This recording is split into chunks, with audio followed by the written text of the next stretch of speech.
لسن بأنفسهن أربعة أشهر وعشرا فإذا بلغن أجلهن فلا جناح عليكم فيما فعلنا في أنفسهن بالمعروف والله بما تعملون خبير صدق اللہ العلی العظیم۔ محترم حضرات، میں نے آپ کے سامنے قرآن کریم کی ایک آیت تلاوت کی ہے جس میں اللہ رب العزت ارشاد فرما رہے ہیں، تم میں سے جو لوگ فوت ہو جائیں اور بیویاں چھوڑ جائیں، وہ عورتیں اپنے آپ کو 4 مہینے 10 دن تک عدت میں رکھیں، پھر جب مدت ختم کر لیں تو جو اچھائی کے ساتھ وہ اپنے لیے کریں اس میں تم پر کوئی گناہ نہیں۔ پھر آگے ارشاد فرما رہے ہیں، اور اللہ تعالیٰ تمہارے ہر عمل سے خبردار ہیں۔ دیکھنے میں تو یہ مختصر سی آیت ہے، لیکن اگر اس کی تشریح کی جائے، اس کی تفسیر کی جائے، بہت وقت درکار ہوگا۔ اس آیت میں 3 اہم باتیں بیان کی گئی ہیں۔ ایک یہ کہ جس کا خاوند فوت ہو جائے، ایسی عورت کو 4 مہینے 10 دن عدت میں بیٹھنا ہے، یعنی اپنے آپ کو تمام چیزوں سے روک لینا ہے، جیسے شوہر کے سامنے رہتی ہے یا نکاح کی خواہشیں، ان سب چیزوں سے روک کر، بناؤ سنگار سے روک کر اپنے آپ کو رکھنا ہے۔ یہ ضروری ہے۔ اگر کوئی عورت اس پر عمل نہ کرے تو وہ سخت گنہگار ہوگی۔ ایسی عورت اگر اس درمیان جو عدت کا وقت ہے نکاح کر لیتی ہے تو شریعت میں یہ نکاح قابل قبول نہیں ہوگا، بلکہ ایسا ہی ہوگا جیسے خاوند کے رہتے ہوئے کسی دوسرے سے نکاح کرے، نکاح نہیں ہوتا، ایسے ہی عدت کی مدت میں اگر کوئی نکاح کر لے تو نکاح نہیں ہوگا۔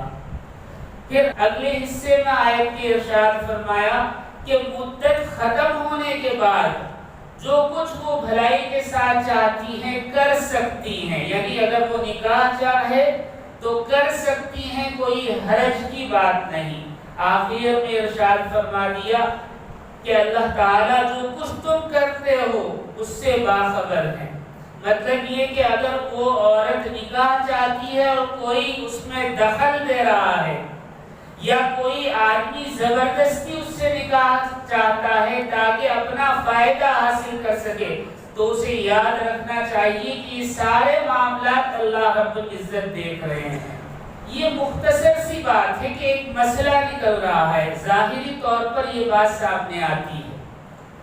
ہم جس معاشرے میں رہتے ہیں وہاں ایک سوال اٹھتا ہے کہ عورت کا ایک تو خاوند فوت ہو گیا، وہ رنج اور غم میں ہے، اوپر سے اسلام اس پر ظلم کرتا ہے کہ 4 مہینے 10 دن کے لیے اسے قید کر دیا جاتا ہے۔ اکثر و بیشتر غیر مسلم یہ سوال ہم سے کرتے ہیں، اس کا جواب بھی ہے۔ قرآن کریم کی آیات اور مسائل کو اگر سمجھیں تو پھر ہم دوسرے کو سمجھا سکتے ہیں کہ اسلام کسی پر ظلم نہیں کرتا۔ حضرت ابن عباس نے ایک مرتبہ ارشاد فرمایا کہ قرآن کریم کی آیات وقت گزرتے گزرتے سمجھ میں آئیں گی، سارے قرآن کو ایک ساتھ سمجھنا ممکن نہیں ہے، اور وہی ہو رہا ہے۔ جیسے جیسے وقت گزرتا جاتا ہے قرآن آیات سمجھ میں آ جاتی ہیں۔ بہت ساری قرآنی آیات کی گرہ کھل گئی۔ آج سائنس اور ٹیکنالوجی نے تصدیق کر دی کہ قرآن جو کہتا ہے وہ صحیح ہے، دین فطرت یہی ہے۔ ایک سائنسداں ہیں رابرٹ نام کے یہودی، انہوں نے تحقیقات کی، جو بچے پرورش پاتے ہیں مادر رحم میں، یعنی عورت کے پیٹ میں جو بچہ پرورش پاتا ہے اس پر تحقیقات کی۔ انہوں نے یہ آیت سنی جو میں نے ابھی آپ کے سامنے تلاوت کی، تو جیسے ہی آیت ان کے سامنے آئی انہوں نے کہا کہ اچھا میں اپنے ریسرچ کو ریپیٹ کرتا ہوں، اور کچھ وقت میں انہوں نے اپنے ریسرچ کو ریپیٹ کیا اور پھر کہا کہ میں اسلام قبول کرتا ہوں، مسلمان ہو گئے۔ یہ سائنسداں البرٹ انسٹائن انسٹیٹیوٹ میں تحقیقات کر رہے تھے اور ماہر جنین تھے، یعنی جو باریک سا نطفہ پیٹ میں جا کر پورا بچہ بنتا ہے اس پر تحقیقات چل رہی تھی۔ یہ آیت سنتے ہی اسلام قبول کر لیا۔ پوچھا آپ نے اسلام کیوں قبول کیا؟ کہا کہ اس آیت نے میرے سارے ریسرچ کو چند لفظوں میں لپیٹ کر رکھ دیا۔ جو میں تحقیق اتنے دنوں سے کر رہا ہوں اس آیت نے ساری تحقیق کھول کر رکھ دی، اور جہاں جہاں مجھے کنفیوزنگ تھی وہ سب ختم ہو گئی۔ وہ ریسرچ کیا تھا؟ وہ ریسرچ یہ تھا کہ جب کسی مرد کا انتقال ہو جاتا ہے اور اس کی بیوی کچھ عرصے تک اپنے آپ کو رنج و غم میں مبتلا پاتی ہے، تو ایسے میں اس کے اندر اس مرد کا کچھ نہ کچھ حصہ محفوظ رہتا ہے۔ وہ کیا ہے؟ دراصل اس آیت نے رابرٹ کو مجبور کیا کہ وہ DNA ٹیسٹ کریں مختلف عورتوں کا۔ تو ایک نئی راہ کھلی، انہوں نے اپنی تحقیقات پیش کی کہ مرد اپنی بیوی سے مل کر جب الگ ہوتا ہے تو تقریباً 3 مہینے 10 دن تک، یا اگر غم اور ملال عورت کو ہو تو 4 مہینے 10 دن تک اس عورت کے رحم میں مرد کی منی کا اثر ہوتا ہے۔ اور یہ اثر ایک دم ختم نہیں ہوتا، بلکہ جب حیض آتا ہے، ناپاکی کے دن عورت کو شروع ہوتے ہیں، تو پہلے مہینے میں 32 سے لے کر 37% تک یہ اثر ختم ہوتا ہے۔ پھر جب پاکی کے دن آتے ہیں اور اس کے بعد دوسرے مہینے میں ناپاکی کے دن شروع ہوتے ہیں، تو 62 سے لے کر 66 یا 66% تک یہ اثر ختم ہوتا ہے۔ اور 3 مہینے جب پورے عورت کے گزر جاتے ہیں تو پھر یہ سارا کا سارا اثر ختم ہو جاتا ہے۔ لیکن اگر عورت کو غم ہو، افسوس ہو، جیسا کہ عام طور پر شوہر کے فوت ہونے پر ہوتا ہے، تو 3 مہینے میں اثر ختم نہیں ہوتا، بلکہ 4 مہینے درکار ہوتے ہیں۔ اللہ اکبر۔ اس سے ثابت ہوا کہ اسلام کسی پر ظلم نہیں کرتا، اسلام حفاظت چاہتا ہے عورتوں کی۔ رابرٹ نے اپنی تحقیقات پیش کی اور کہا کہ اگر اس دوران وہ کسی اور سے نکاح کر لے اور شادی کر لے اور اس سے تعلقات استوار کر لے، تو پھر 2 DNA ملنے کی وجہ سے عورت کو خطرناک ترین بیماریاں لاحق ہو سکتی ہیں، جس میں اس کی جان بھی جا سکتی۔ اگر 4 مہینے پورے نہ ہوں تو پھر عورت کے لیے ساری زندگی کے لیے ایسی بیماریاں 90% لاحق ہونے کا ڈر رہتا ہے، جس سے وہ کبھی نہ کبھی مر سکتی ہے۔ اور اگر اولاد ہو تو اس اولاد کے اندر بھی وہ بیماریاں منتقل ہو سکتی ہیں۔ اور پھر رابرٹ نے نہ صرف اسلام قبول کیا بلکہ اپنی اس تحقیق کو اور آگے بڑھایا، اور امریکہ کے 2 محلوں میں، جہاں ایک طرف عیسائی آبادی تھی اور دوسری طرف مسلم آبادی تھی، وہاں کی عورتوں کے خون لیے اور ان کا ٹیسٹ کیا۔ رپورٹ جو آئی اس میں آیا کہ سارے محلے میں جو مسلمانوں کی آبادی تھی، ایک عورت بھی ایسی نہیں تھی جس کے DNA میں کسی دوسرے مرد کی کچھ ملاوٹ ہو۔ صرف ایک ہی مرد، یعنی اپنے شوہر سے جو وہ ملی تھی اس کا اثر تھا اور کسی کا نہیں۔ اور باقی عیسائی عورتیں جو وہاں آباد تھی دوسرے محلے میں، ان کی جو تحقیقات ہوئی تو پتہ چلا کوئی ایک آدھ ہی عورت ایسی تھی جس میں صرف ایک مرد کی ملاوٹ ہو، باقی کسی میں 2، کسی میں 3، کسی میں 4 کا اثر تھا۔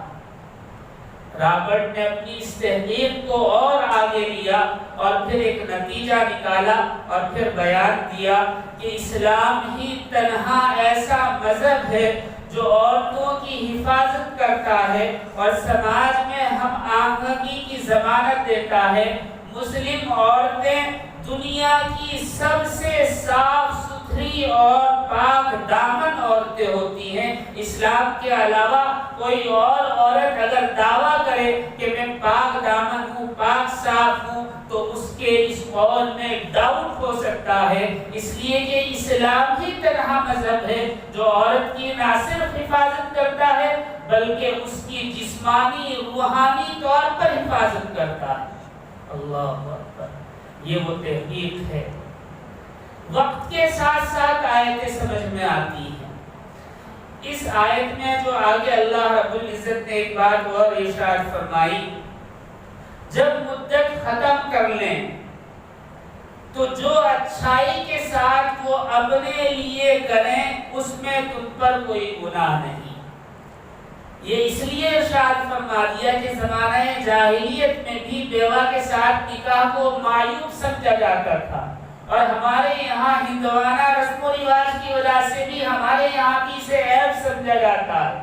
حالانکہ نبی کریم صلی اللہ علیہ وسلم نے اپنا پہلا نکاح حضرت خدیجہ الکبریٰ رضی اللہ تعالی عنہا سے کیا، جو یکے بعد 2 شوہروں سے بیوہ ہوئی تھی، اور پھر باقی نکاح بھی سوائے حضرت عائشہ کے تمام بیواؤں سے ہی کیے، تاکہ امت کو معلوم ہو بیوہ سے نکاح کرنا کوئی عیب کی بات نہیں، بلکہ بیوہ کو نکاح کرنا چاہیے تاکہ سماج میں برائی نہ پھیلے۔ ایک واقعہ سنا دوں، بات سمجھ میں آئے گی۔ صحابہ کی زندگی تو ہمارے لیے مثال ہے۔ ایک صحابیہ مدینہ منورہ میں رہا کرتی تھی، نام تھا عاتقہ۔ حضرت عاتقہ رضی اللہ تعالی عنہا نے سب سے پہلے نکاح کیا حضرت عبداللہ بن ابو بکر صدیق رضی اللہ تعالی عنہ سے، یعنی حضرت ابو بکر کے بیٹے حضرت عبداللہ سے۔ یہ عاتقہ کوئی معمولی عورت نہیں تھی، مکمل حافظ قرآن تھی۔ اس دور میں جب ایک ایک آیت کو لوگ ترستے تھے، سفر کیا کرتے تھے، ان کو پورا قرآن کریم یاد تھا، اور بہترین عالمہ تھی۔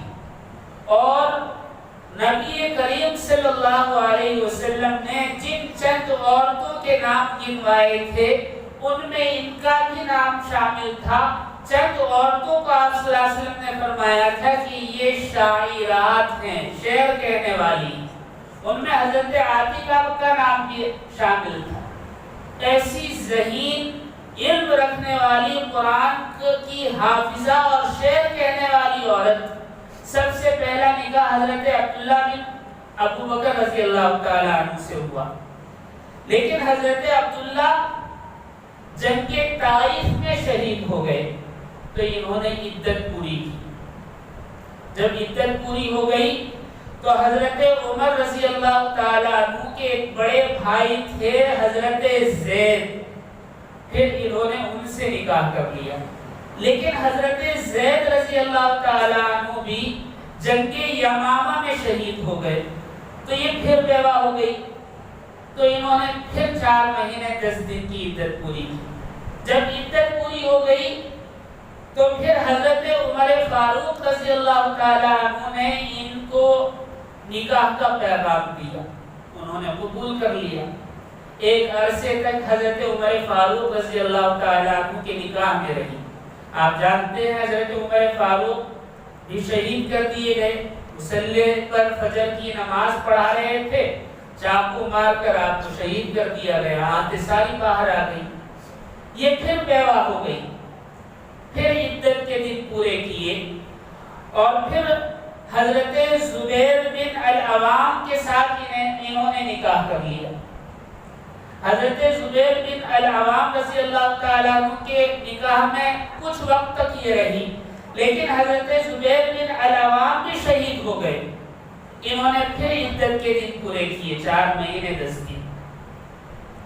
اس کے بعد انہوں نے حضرت سیدنا حسین رضی اللہ تعالیٰ عنہ سے نکاح کر لیا، نواسہ رسول۔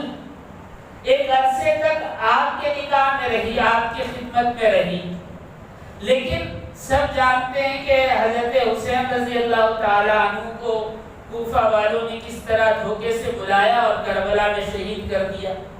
حضرت حسین کی شہادت کے بعد یہ پھر بیوہ ہو گئی، پھر انہوں نے عدت کے پورے دن پورے کیے۔ جب عدت کے دن پورے ہو گئے تو ایک روایت میں ہے کہ ایک صحابی اور تھے، ان سے نکاح کیا، اتفاق سے یہ کہ وہ بھی شہید ہو گئے، پھر عدت کی، یہ چھٹی عدت ہے۔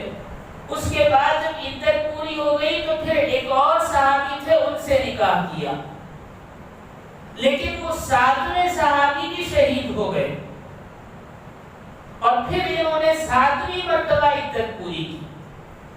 پھر حضرت علی کرم اللہ وجہہ نے حضرت عاتقہ کو نکاح کا پیغام دیا۔ عورتیں مزاجن شکی ہوتی ہیں، حضرت عاتقہ نے جب نکاح کا پیغام وصول کیا تو آپ نے انکار کر دیا اور کہا کہ آپ مجھ سے نکاح نہ کریں، اس لیے کہ پتہ نہیں میری قسمت کیا ہے کہ جس سے بھی نکاح کرتی ہوں وہی شہید ہو جاتا۔ شک بیٹھ گیا تھا دل میں، تو آپ نے کہا کہ نہیں، میں آپ سے نکاح نہیں کر سکتی، اس لیے کہ آپ کی امت کو ضرورت ہے۔ حضرت علی سے فرمایا کہ آپ کی امت کو ضرورت ہے، اس لیے میں آپ سے نکاح نہیں کر سکتی۔ اس کے بعد کسی اور سے نکاح نہیں کیا۔ لیکن حضرت عبداللہ بن عمر، یہ دوسرے صحابی ہیں، وہ فرمایا کرتے تھے مذاقاً کہ جسے شہادت پانی ہو وہ عاتقہ کو پکڑ لے، یعنی عاتقہ سے نکاح کر لے۔ تو یہ ضرب المثل بن گئی۔ عربوں میں آج بھی اگر شہادت کی بات ہوتی ہے تو ہنسی مذاق میں کہتے ہیں کہ عاتقہ کو لازم پکڑ لو۔ بہرحال اس واقعے کو عرض کرنے کا مقصد یہ ہے کہ بیوہ کا نکاح ہونا چاہیے، یہ کوئی برائی نہیں۔ اگر برائی ہوتی تو صحابہ نہ کرتے۔ 7 صحابہ شہید ہو گئے، 7 شوہروں کی بیوہ سے حضرت علی نے نکاح کا پیغام دیا۔ وہ اور بات ہے کہ انہوں نے قبول نہیں کیا۔ حضرت حفصہ رضی اللہ تعالی عنہا ام المومنین ہیں، حضرت عمر فاروق رضی اللہ تعالی عنہ کی دختر ہے۔ آپ کا نکاح کیا تو شوہر کا انتقال ہو گیا چند سالوں بعد۔ حضرت عمر فاروق پریشان ہوئے کہ میں کیا کروں، سمجھ میں نہیں آ رہا تھا کہ کیا کرنا چاہیے، بیٹی گھر میں بیٹھی ہے۔ حضرت عمر فاروق نے ایک مرتبہ آہستہ سے حضرت ابوبکر رضی اللہ تعالی عنہ سے فرمایا کہ آپ میری بیٹی سے نکاح کر لیں، حفصہ سے۔ حضرت ابوبکر خاموش رہے، کوئی جواب نہیں دیا۔ حضرت عمر کو سخت ناگوار گزرا کہ کوئی جواب ہی نہیں دیا، ہاں بھی نہیں کہا، نہ بھی نہیں کیا، یہ کیا بات ہے؟ لیکن ضبط کیا، چپ رہے۔ پھر ایک مرتبہ حضرت عثمان غنی رضی اللہ تعالیٰ عنہ سے فرمایا کہ نبی کریم صلی اللہ علیہ وسلم کی جو دختر آپ کے نکاح میں تھی ان کا انتقال ہو گیا، آپ میری بیٹی حفصہ سے نکاح کر لیں۔ انہوں نے انکار کر دیا کہ میں نہیں کر سکتا۔ تو پھر نبی کریم صلی اللہ علیہ وسلم کے پاس تشریف لے گئے اور کہا کہ اللہ کے نبی، میں اپنی بیٹی حفصہ کے لیے پریشان ہوں، سمجھ میں نہیں آتا کہ اس کا نکاح کہاں کروں، میں پریشان ہوں بہت ذہنی طور پر۔ نبی کریم علیہ السلام نے پوچھا کہیں بات چلائی، کہا ابو بکر سے کہا وہ خاموش رہے، عثمان غنی سے کہا انہوں نے صاف انکار کر دیا۔ نبی کریم صلی اللہ علیہ وسلم نے ارشاد فرمایا، عثمان کے لیے اللہ نے تمہاری بیٹی سے زیادہ بہتر کا انتخاب کر دیا ہے، اور تمہاری بیٹی کے لیے عثمان سے زیادہ بہتر آدمی منتخب کر دیا۔ لیکن حضرت عمر کی بات سمجھ میں نہیں آئی۔ چند دنوں کے بعد نبی کریم صلی اللہ علیہ وسلم نے اپنی دوسری صاحبزادی کا نکاح حضرت عثمان غنی سے کر دیا، اور پھر خود حضرت حفصہ کو نکاح کا پیغام بھجوایا اور آپ نے اپنے نکاح میں حضرت حفصہ رضی اللہ تعالی عنہا کو لے لیا۔ اس وقت حضرت عمر کی سمجھ میں بات آئی۔ بعد میں حضرت ابوبکر رضی اللہ تعالی عنہ نے ارشاد فرمایا اللہ کے نبی پر وحی آ گئی تھی کہ حفصہ سے تمہیں نکاح کرنا ہے، اس لیے میں نے جواب نہیں دیا تھا۔ اللہ اکبر، یہ ہے وہ چیز جو آیت میں بیان کی گئی ہے کہ جو تم کرنا چاہو اختیار ہے، کوئی گناہ کی بات نہیں۔ ہم جسے عیب سمجھتے ہیں ہم اسے عیب نہ سمجھیں، اس لیے کہ یہ اللہ کی نافرمانی ہوگی۔ بہرحال اللہ تعالی ہم سب کو کہنے سننے سے زیادہ عمل کی توفیق عطا فرمائے۔ وآخر دعوانا ان الحمد للہ۔